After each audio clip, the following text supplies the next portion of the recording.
above as well as under the water. Sperm whales, schools of mobular rays, blue sharks find rich feeding grounds in the channels between the islands.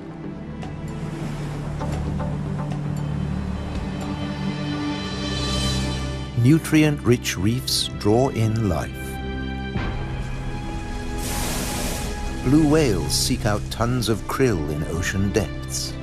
Here, around the Azores, Europe's wild islands.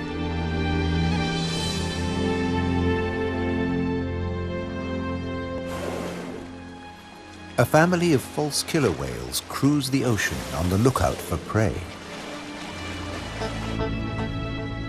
A blue shark patrols alone. Shoalfish confuse single predators.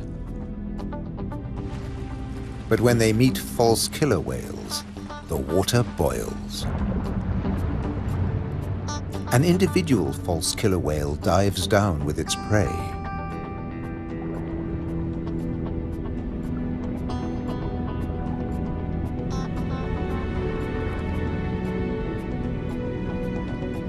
A blue shark comes late to the feast, drawn by scent molecules. But this morsel presents a problem.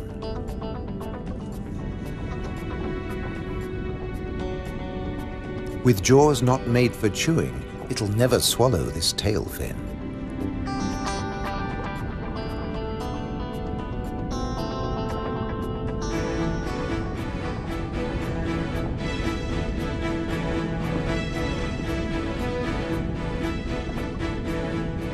Most fish force water through their gills to breathe. This shark can't, so it has to keep moving.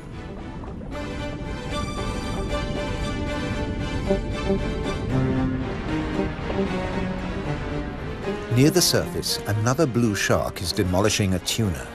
This job its teeth can do. Shake and take.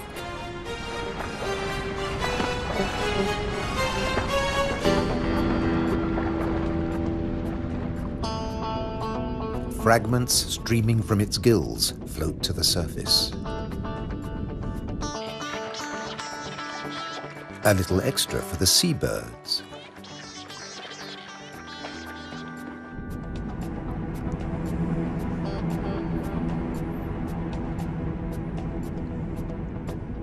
Not all the remains go up.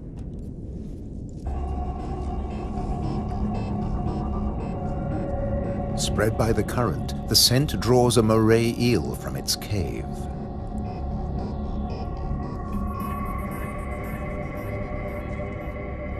Sea bream, triggerfish, and painted combers are on its tail.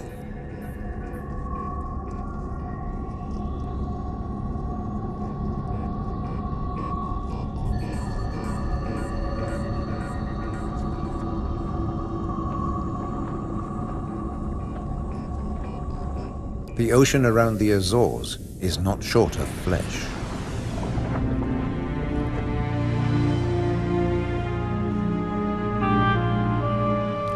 And yet above the water, the islands themselves have no large wild animals. When Portuguese sailors landed on the Azores in 1427, these first humans found no vertebrates at all, except birds and two small species of bat. The birds evolved over time. This variant of the grey wagtail lives only on the Azores.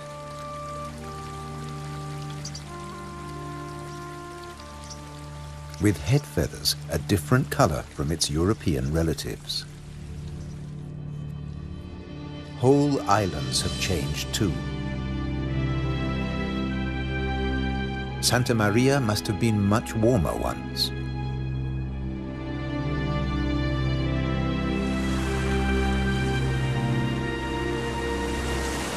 Many of these ocean fossils belong to extinct species that once lived in warmer waters.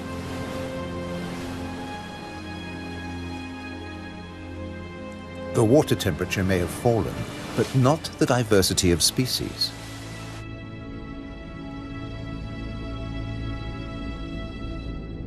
After nearly 6 centuries of human habitation, the seas around these volcanic islands are still largely unexplored.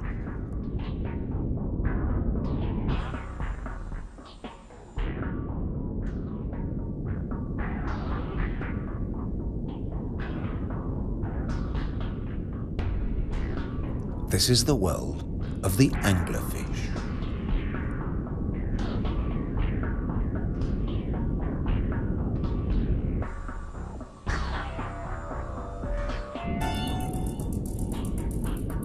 A 1,000 meters down, this pink frogmouth ignores the pressure of 100 kilos per square centimeter. Other deep dwellers are less easy to name.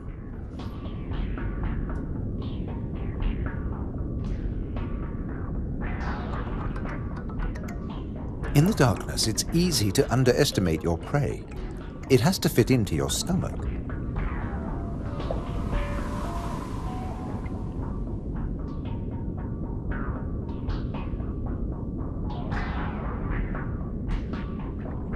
The six-gill is one of the largest deep-sea sharks, but at night it swims to the shallows to feed. The spider crab lives in darkness. It has never seen this kind of light. Nor has its coral community. Beyond the scorpionfish and past the deep-sea sponges, there's an unknown world.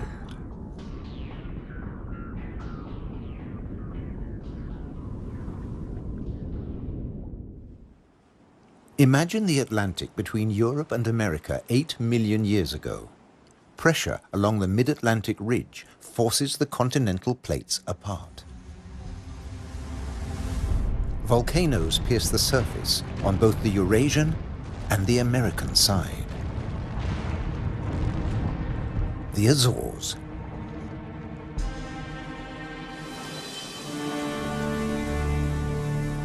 Most of the volcanoes are dormant.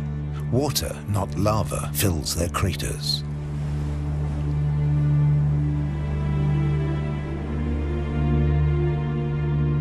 Sometimes only crater edges rear from the sea, worn down by the elements. Spawned by the sea, there too they will return. For now, it's craters that dominate the landscape. Gases still escape from fumaroles on some of the 1,700 volcanoes. Heat brings water almost to boiling point.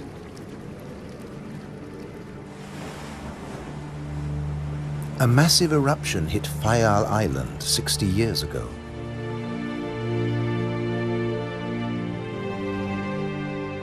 Humans couldn't live in this lunar landscape.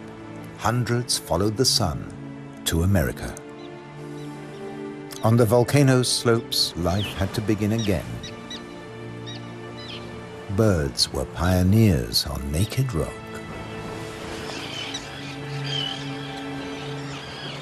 Wind and birds still bring seeds from over the sea. Some come floating in.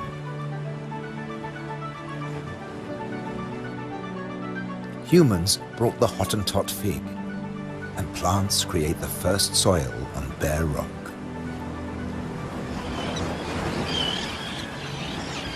An active volcano will destroy life. Dormant or extinct, it can create it, above and below the water.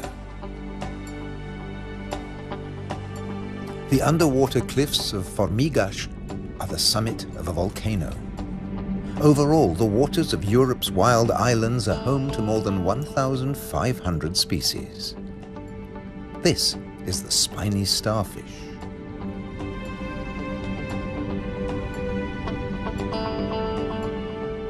There are 530 fish species, like the damselfish, swarming along reef ledges.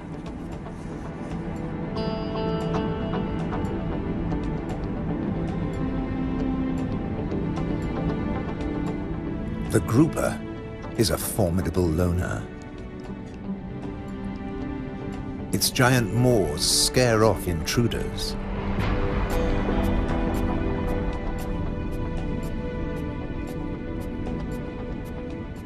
The barred hogfish is a lot prettier than its name.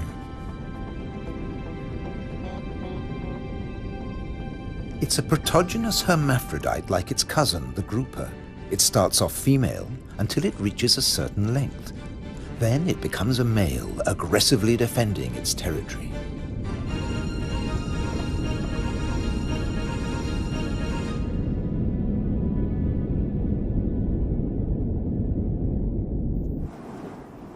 The archipelago's weather changes too, up to 4 seasons in a single day.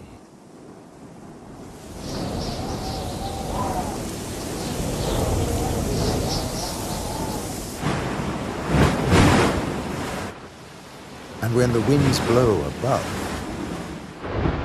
down below, no one is safe. The storm surge tears into the sea floor. But turbulence won't deter European eels from their prey. They're adaptable, living equally happily in salt and in fresh water. This is just swell. Heavy surf stirs up food. For some, that means come out and eat. For others, take cover. The powerful grouper hides in his rock grotto.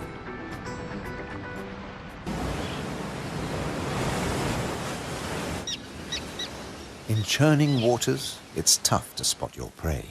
But the common terns have no choice. The first chicks have hatched, and they're waiting to be fed.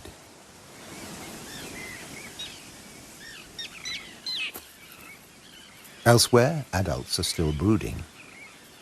The nest, a few pieces of dried grass, hardly visible. The parents sit in turn for 3 weeks. Their beak, both dagger and tweezers, is perfect for catching small fish.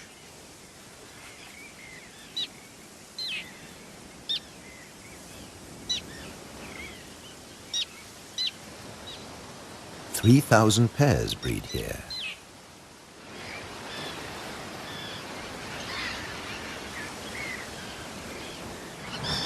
Typically, each couple lays 3 eggs.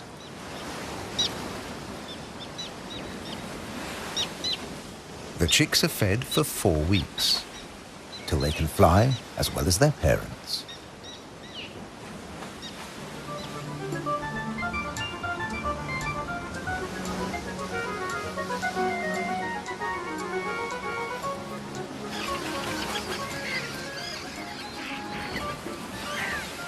Then they're ready for takeoff on the long journey to South Africa.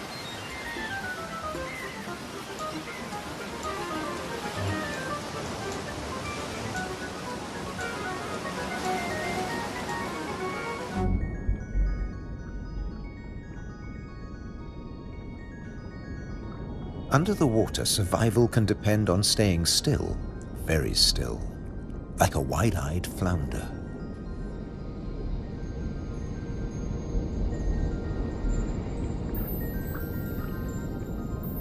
With his general-purpose military markings, the Guinean pufferfish doesn't mind being seen. The Atlantic lizardfish doesn't bother with disguises at all. It simply shimmies into the sand.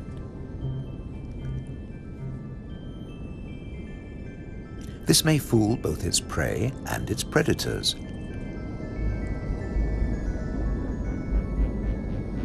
But it won't fool the pufferfish patrol.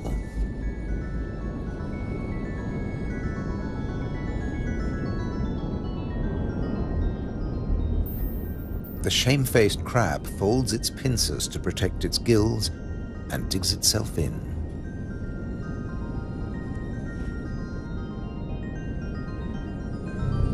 Leaving no opening for the plump flatfish.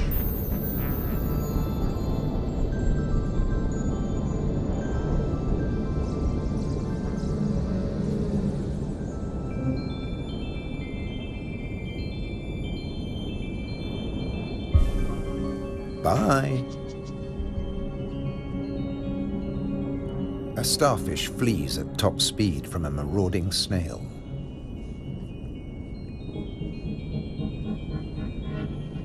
The Triton snail feeds mainly on echinoderms like the purple sea star.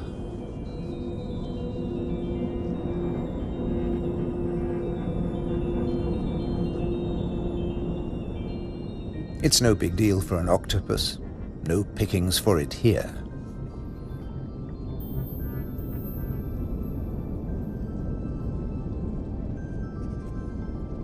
Sacrificing an arm, the starfish gets away.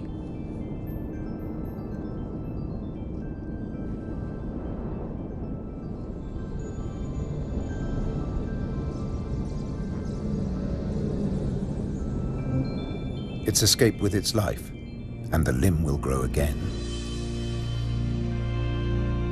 These wild islands in the Atlantic are a freshwater reservoir. Vast amounts of seawater vaporize in the warm ocean air, and freed of salt, they unload onto the Atlantic islands.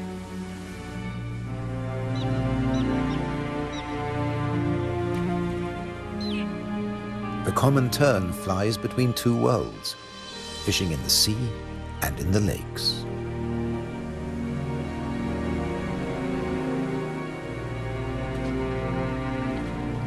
Humans brought the freshwater fish to these islands. Water flows straight off the impervious lava rock.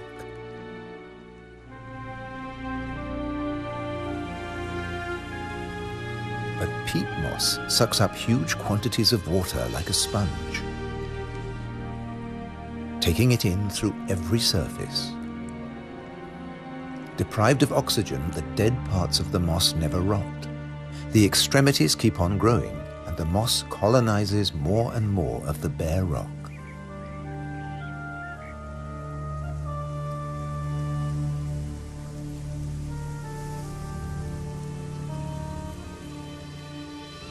Just beneath, more than 270 caves pierce these wild islands, dark and cold. Perfect for isopods, crustaceans that have their breathing organs in their legs. Or for cyanobacteria, a life form that has existed for nearly 4 billion years. Cooling lava drops create amazing shapes. Shark's teeth. It's a hollow, secret world, just waiting to be filled. Past the undersea threshold of the Azores, it's permanent night. Perfect for a nocturnal common stingray.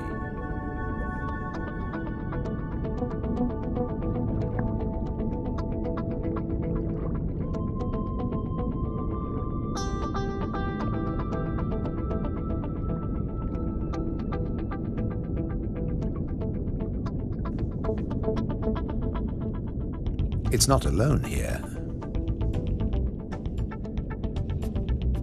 Sliding over the cavern walls, unicorn shrimp. In the camera light, combers and scorpionfish snatch at their prey.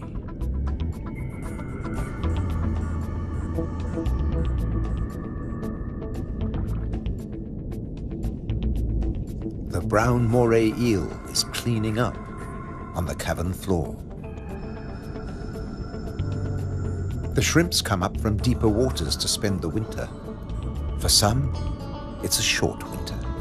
The females packed with blue eggs are especially sought after.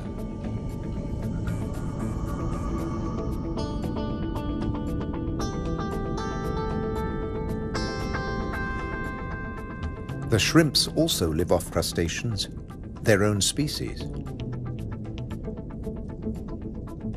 What's left of the moray eel's dinner?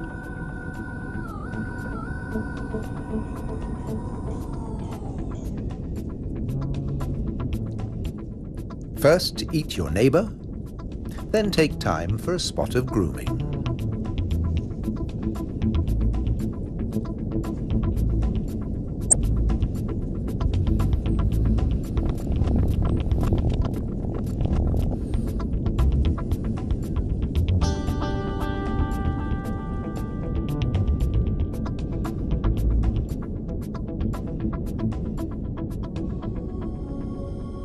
Nearby, on the rocks, an octopus with a human face reaches out.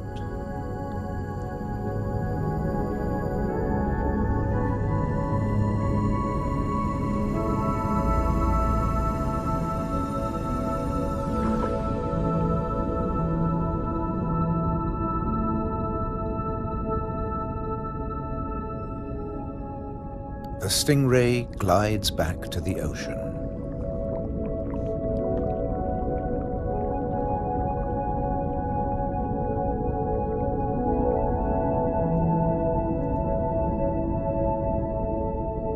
Passing the hundreds of bristleworms growing in front of the cavern.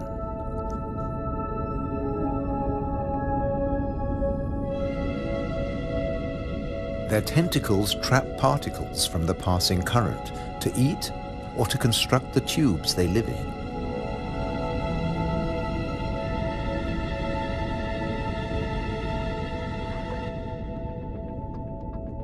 Deeper down is a mysterious place, a rare sight in the Azores, a garden of soft corals. They don't make chalk exoskeletons like their tropical cousins.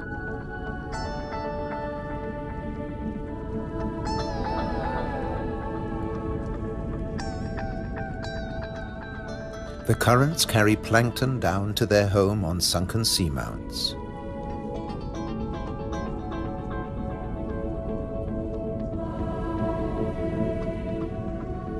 The venomous buried anemone is active only at night. During the day, it contracts. Once, scientists couldn't agree whether corals were plants or animals, so they called them anthozoa, flower animals.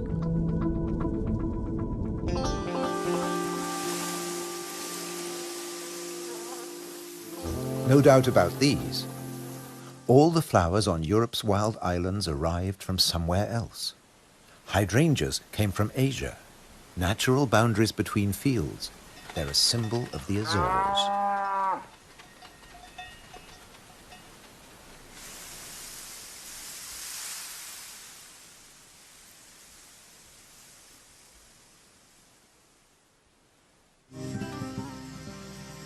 Hundreds of stone walls create hundreds of microclimates for the vines the settlers brought in the 15th century.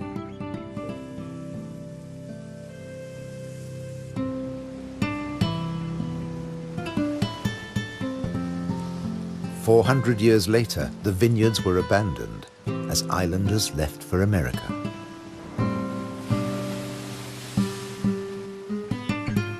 The stone walls became a playground for Madeira lizards. They were brought here by seafarers too. Azores wines are now fashionable again. Nearly 1,000 hectares, more than 2,000 acres of ancient vineyards on the island of Pico have been declared a World Heritage Site by UNESCO. The ruts of ox carts, once the island's only transport. They dragged firewood and building materials for houses and stone walls. And they carried the new wines down to the coast to ship to Europe. But at a cost. Beneath these waters is the strangest, most dangerous place on the Azores. They call it the Anchor Graveyard. Scores of great iron anchors lying on the seabed. When an Atlantic storm hit, the only way to save your ship from the rocks was to cut the anchor rope fast and dash for the open sea. The iron left behind has become a rusting reef for a multitude of creatures. These anchors are coated by algae and tube worms.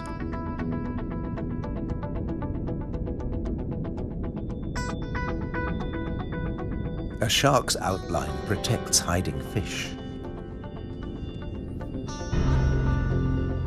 The grim-looking sea robin feels its way. The 3 front spines of its pectoral fins have their own receptor cells for finding food.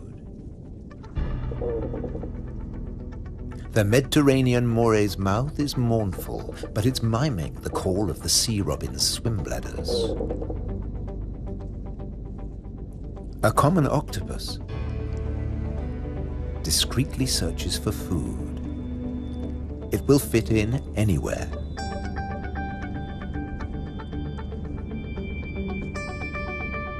While bearded fireworms clear up the corpses in the anchor graveyard.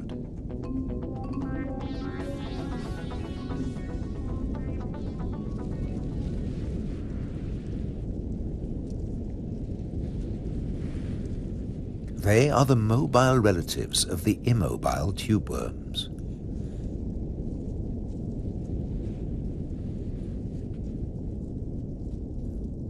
The octopus has found another spot to test its camouflage skills.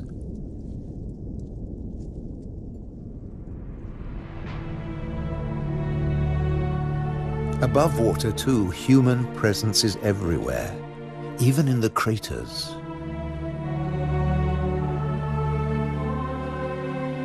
Any straight line means a wall,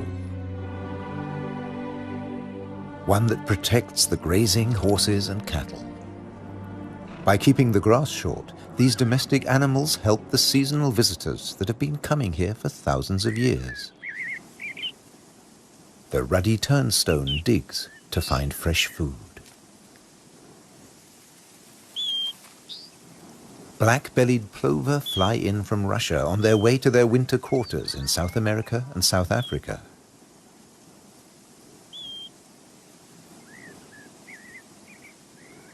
The ruddy turnstone drops in from the Arctic. The northern wheatear arrived from Canada via Greenland. The American pipit drifted in from North America. The blackbird? Well, it's here all year round. It's an endemic variety. The male is darker and glossier than its mainland cousin. Birds have to transport their own weight. A little body can be a big advantage on a long journey. But weight doesn't matter to other migrants. They're supported by water.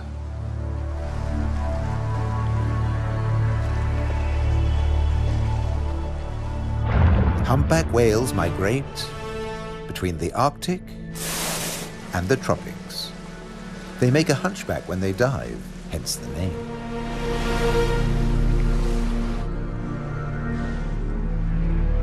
A pod of fin whales, the blue whale's closest relatives. The two species can interbreed. They swim back and forth between Arctic and subtropical waters.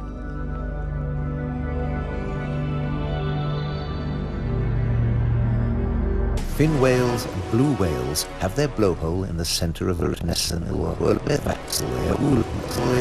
their skulls. Sperm whales have theirs on the left.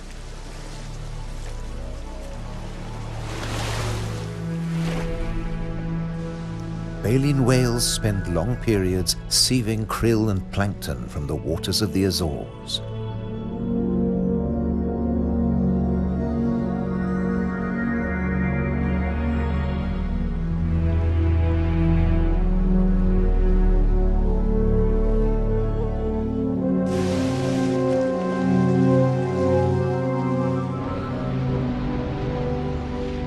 They leave their excreta behind them. It feeds vegetable phytoplankton. Animal plankton eat the phytoplankton, and at the other end of the food chain are fish and the whales themselves. But a great deal of whale food comes from deeper down.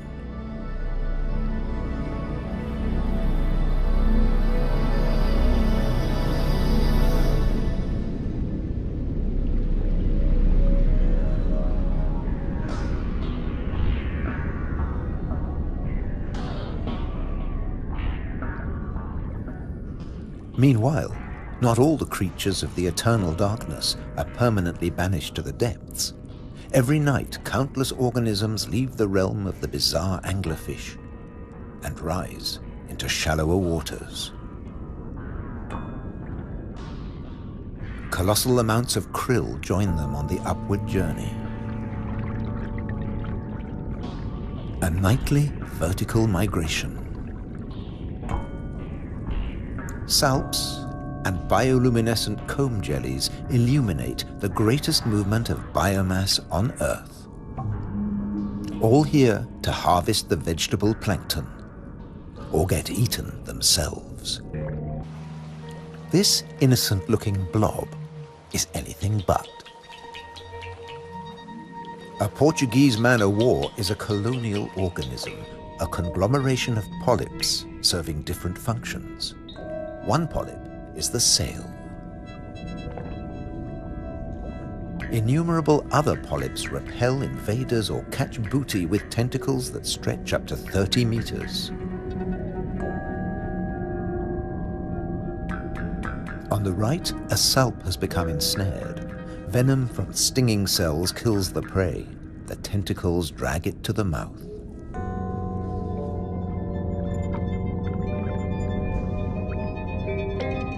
Salps are tunicates or sea squirts, more closely related to us than to jellyfish.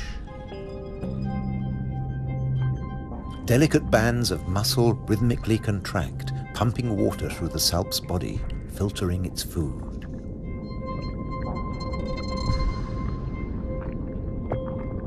Salps build into chains and can direct themselves through the water.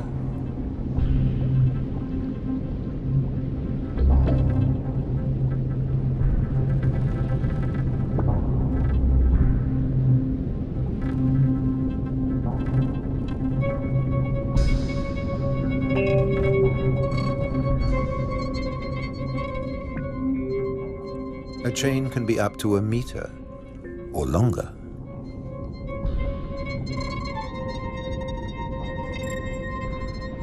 Unlike salps, many jellyfish have venomous tentacles. But they too have predators. They're one of the favorite foods of loggerhead sea turtles. On their 5-year journey from the Florida beach where they were born, they swallow innumerable jellyfish immune to the venom. But there's another hitch. Comb jellies have no sting cells, but in the water they look a lot like drifting plastic.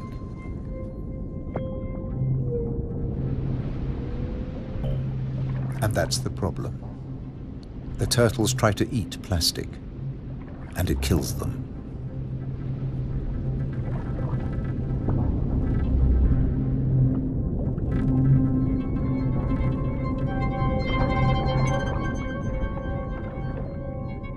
This is a great jellyfish hunter. At up to 3 meters in length, the ocean sunfish particularly relishes the Portuguese man-o'-war. But that too catches other jellyfish.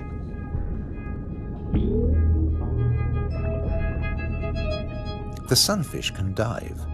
This heaviest of all bony fish tears its prey apart in the depths.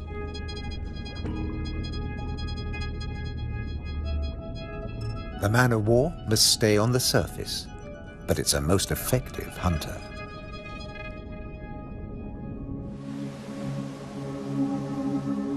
The Cory's shearwater also has a successful strategy, at least in its familiar world.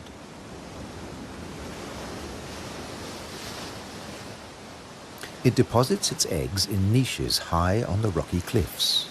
No surf, no high tide can reach its young.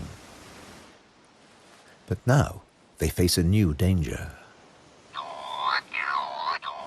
Stray cats.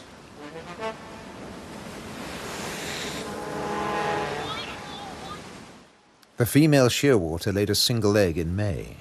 Pity there's only one. Looks like a bad strategy now. They can't adapt to an unwanted gift brought by humans.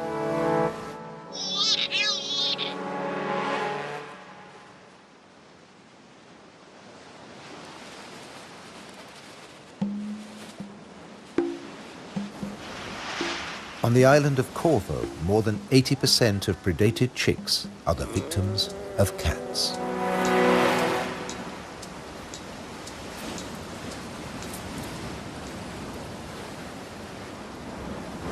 There's nothing the adult birds can do. They spend the whole day out over the sea.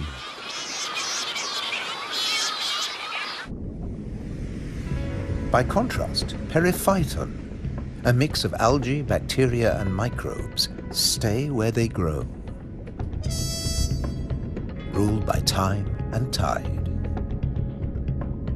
Some quickly find a home on flotsam and jetsam. Attached and yet mobile, they drift across the ocean. Goose barnacles fix onto hard surfaces. Their cirri grasp plankton from the water. No matter what it's made of, marine debris attracts life forms.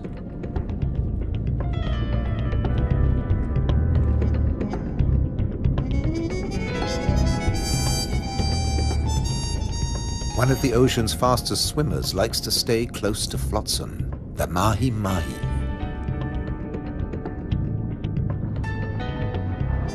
Because floats and buoys provide protection in the open sea. Some species may have survived ocean transfer as passengers on floating debris.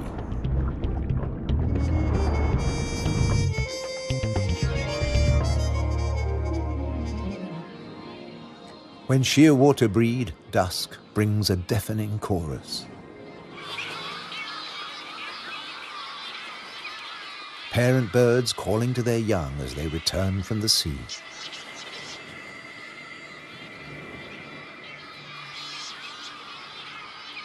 The birds recognize each other's cries. 75% of all the world's shearwaters breed in gigantic colonies on the Azores.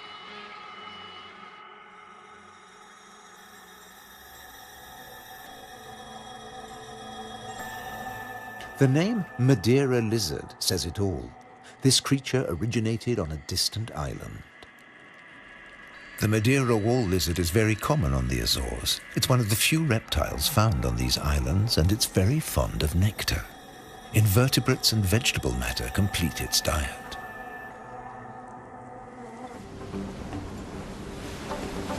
Just across the bay is the domain of a giant. This is the whale shark. The world's biggest fish. That's what 12 meters of muscle and cartilage say about the whale shark. Like mobula rays, it's mainly a plankton eater, but also eats crustaceans and small fish.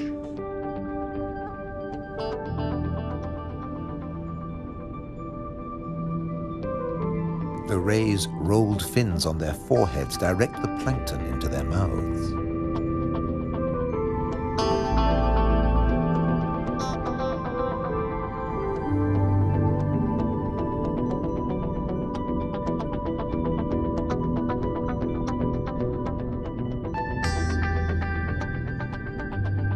Mobula rays are part of the manta ray family.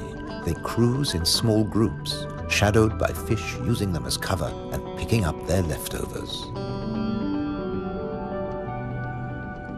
Flying in slow motion, the rays dance through the ocean, round the volcanoes.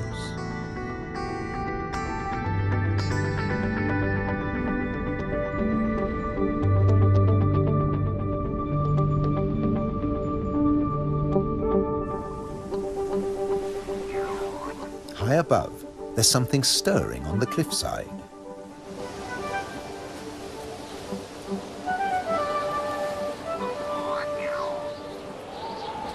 A Cory's shearwater leaves the nest niche for the first time. He doesn't know a thing about flying, but his parents have stopped feeding him. He has to learn to fly as fast as possible, or he'll never have a meal again.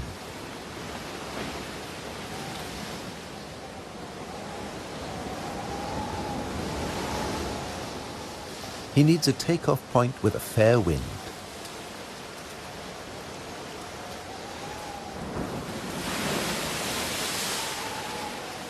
Even on the rocks, he looks unsteady.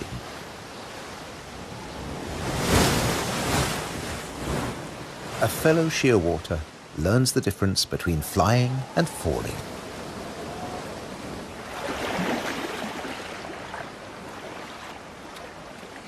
If you're already on the surface of the sea, there's nowhere further to fall. But getting aloft is even more difficult.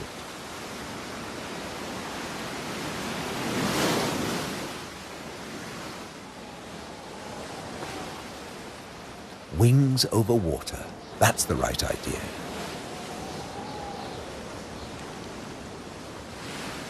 Taking off from the sea in a side wind, tough even for the experienced.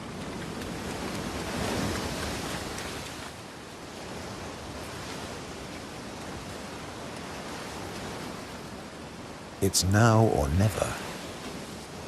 Pluck up your courage. Embrace the wind and off to South America.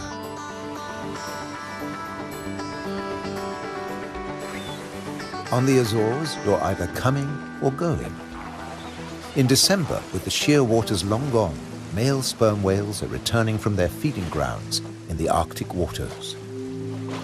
They meet males who were too young to make the journey and mothers with their young calves born while they were away.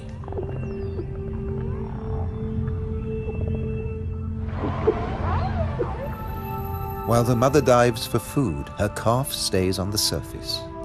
It'll be 2 years before he dives with the group.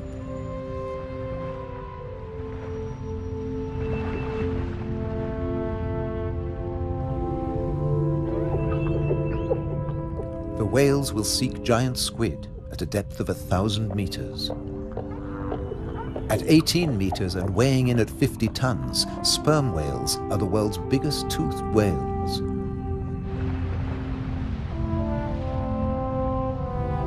The calf will remain alone for up to an hour, defenseless against a possible attack by killer whales.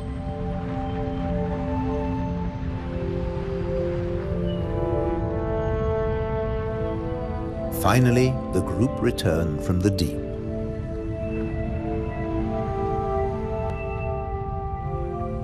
The calf is once more under the protection of its mother. She will feed it for 2 years. During this time, she won't fall pregnant. Now the whales can take their ease, preferably hanging vertically in the water.